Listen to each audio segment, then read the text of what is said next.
કોઈપણ સમસ્યા તમારી ક્ષમતા કરતાં મોટી નથી. આ છે આજની વાતનો ટોપિક. આ ટોપિકને આપણે સમજીએ એક નાનકડી વાર્તાથી.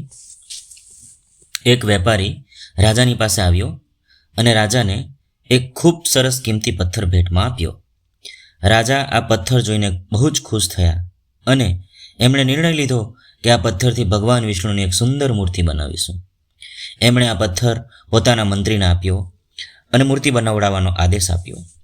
રાજાના મંત્રી રાજ્યના સર્વશ્રેષ્ઠ મૂર્તિકાર પાસે ગયા અને એને એ પથ્થર બતાવીને કહ્યું કે મહારાજ, મંદિરમાં ભગવાન વિષ્ણુની મૂર્તિ સ્થાપિત કરવા માંગે છે, એટલે 7 દિવસમાં આ પથ્થરમાંથી ભગવાન વિષ્ણુની મૂર્તિ તૈયાર કરો. એને રાજાના મહેલમાં મોકલી દો. આ માટે તને 50 સોનાના સિક્કા આપવામાં આવશે. મૂર્તિકાર એક મૂર્તિ બનાવવા માટે 50 સોનાના સિક્કા મળશે એ સાંભળીને બહુ જ ખુશ થયો. મૂર્તિકારે પોતાના ઓજાર કાઢ્યા અને જલ્દીથી મૂર્તિ બનાવવાનું કામ શરૂ કર્યું. સૌથી પહેલાં એ પથ્થરને તોડવા માટે એના ઓજારોમાંથી એક હથોડો એણે બહાર કાઢ્યો અને એ હથોડો પથ્થર પર માર્યો, પણ પથ્થર તૂટ્યો નહીં. ફરીથી એણે જોરથી હથોડો માર્યો, પણ આ વખતે પણ પથ્થર તૂટ્યો નહીં.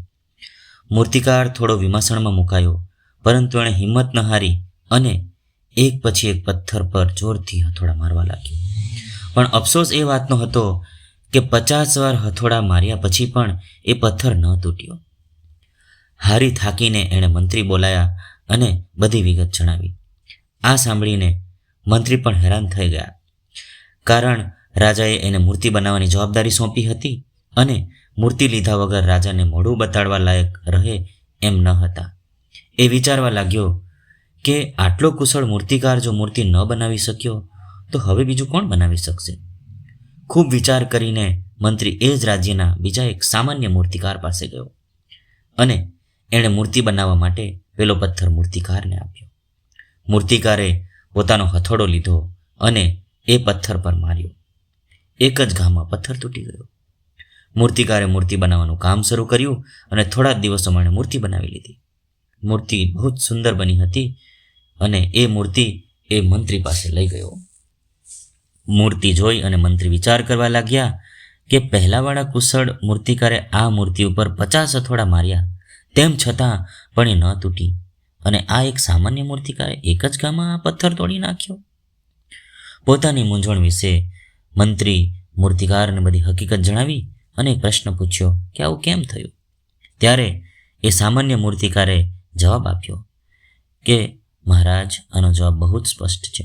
મેં પથ્થર ઉપર પહેલો નહીં પણ 51મો હથોડો માર્યો હતો. પહેલાવાળા મૂર્તિકારે એક હથોડો જો વધારે માર્યો હોત તો પથ્થર તૂટી જાત, પરંતુ તેણે હાર માની લીધી.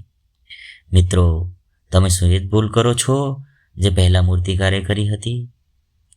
એવા ઘણા લોકો છે કે જેમણે સફળતાની બહુ જ નજીક જઈ અને સફળતા મળ્યા પહેલાં હાર સ્વીકારી લીધી છે.